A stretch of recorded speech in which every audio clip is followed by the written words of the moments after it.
Shalom, shalom. Je vous salue dans le beau et précieux nom de Jésus qui est le Christ. Je suis votre serviteur, l'apôtre Yvan Bouba.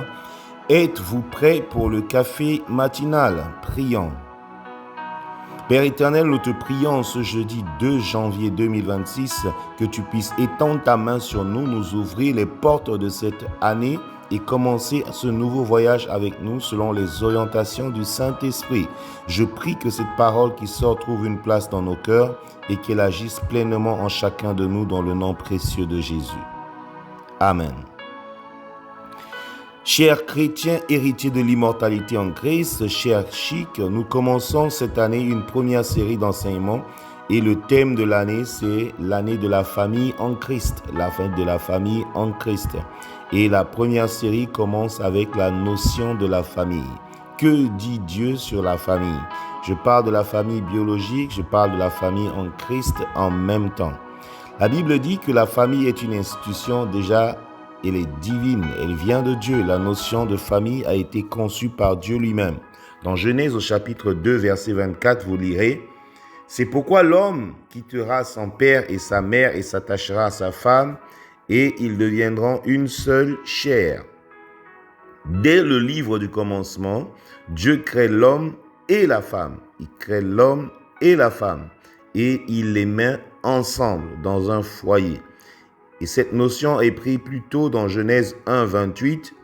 Dieu les bénit et il leur dit: « Soyez féconds, multipliez, assujettissez, dominez. » Dieu a fondé une famille qui est composée d'un homme, d'une femme et de leurs enfants. Ils vont se multiplier, ils vont se procréer. Ça, c'est une notion qui vient de Dieu lui-même. Dieu a créé l'homme et la femme avec cette possibilité de procréer, avec cette possibilité de se multiplier. C'est un principe dès le commencement. Josué chapitre 1, verset 8, il dit: « Moi et ma maison, nous servirons l'Éternel. » Et tout au long de la Bible, vous allez voir la notion de la maison de tel, la famille de, la maison de, la famille de, jusqu'au livre de Apocalypse. Dieu ne fait rien sans passer par une famille.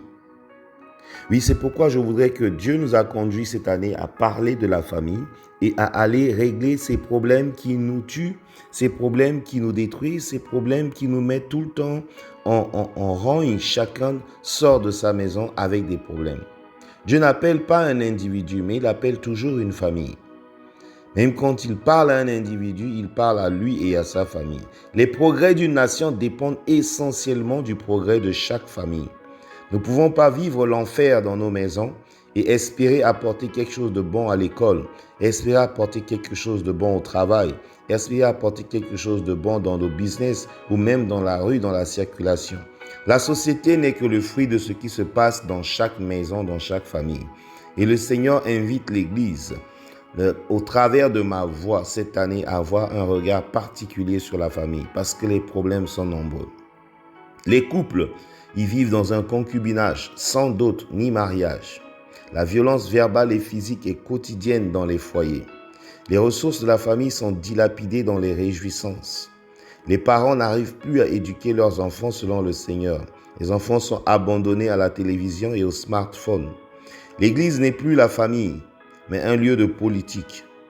Dans la même Église, il y a des personnes démunies qui mangent à peine et des personnes aisées qui ne participent jamais, qui n'aident jamais, qui n'ont même pas un petit regard sur ceux qui souffrent à côté d'eux et qui chantent la même louange qu'eux et la même prière qu'eux.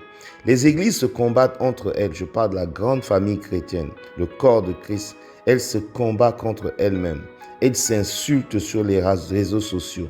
Les hommes de Dieu, les servantes de Dieu se font des clashs, des attaques et des méchancetés. Que dit la parole de Dieu sur la famille? Que Dieu nous aide. Seigneur, aide-nous cette année à restaurer la vie de famille, à restaurer la vie de la nation au travers des petites méditations que nous allons faire tout ensemble tout au long de cette année.